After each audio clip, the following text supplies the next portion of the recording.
Tinanong ni Supreme Court Associate Justice Amy Lazaro Javier si Solicitor General Minardo Guevara kung bakit inilipat ang unused funds ng PhilHealth para pondohan ang mga programa na mayroon ng nakalaang pondo o fully funded na. Bago tayo magpatuloy, huwag kalimutang mag-subscribe sa aking channel.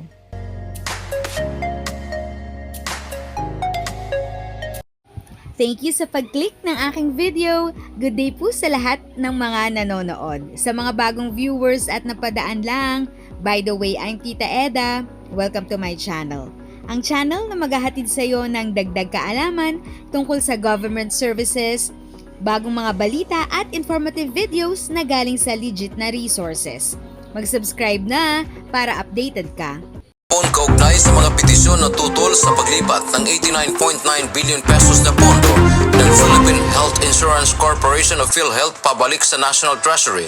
Tinanong ni Supreme Court Associate Justice Amy Lazaro Javier si Solicitor General Minardo Guevara kung bakit inilipat ang unused funds ng PhilHealth para pondohan ang mga programa na mayroon ng nakalaang pondo o fully funded na. Partikular na binanggit ni Justice Lazaro Javier ang Panay Guimaras Negros o PGN Island Bridges Project na lumalabas na fully funded na anya sa pamamagitan ng isang loan mula sa South Korea. The PGN Bridges Project appears to be fully funded by the Export-Import Bank of Korea in the amount of 174.49 billion plus. Is there an urgency to transfer the PhilHealth funds when the project is already fully funded?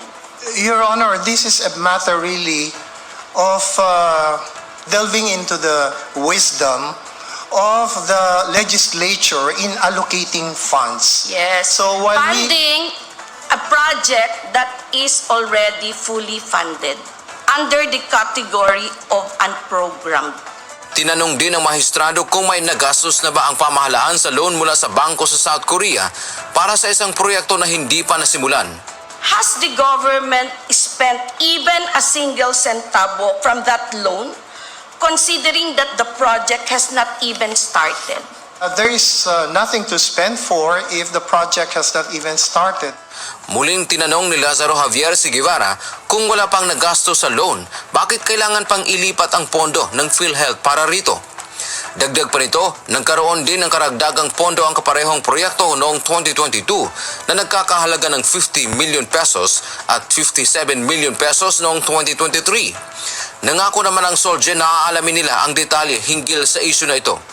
Itutuloy naman ng Korte Suprema ang oral arguments sa mga petisyon kontra sa paglipat ng pondo ng PhilHealth sa March 4 ng alas 2 ng hapon.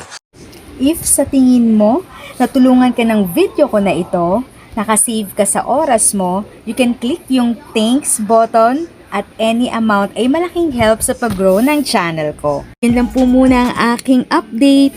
Sana ay nakatulong na dagdag kaalaman ang aking shinare today.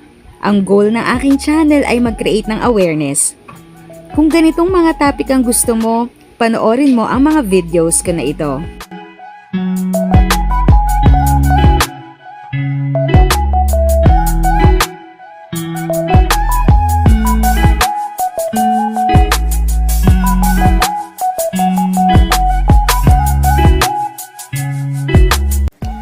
Thanks for watching!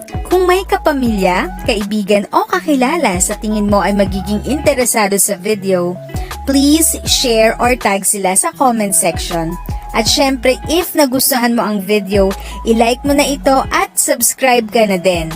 As always, feel free to write your questions, comments, and opinions respectfully. And continue to be a blessing and stay safe!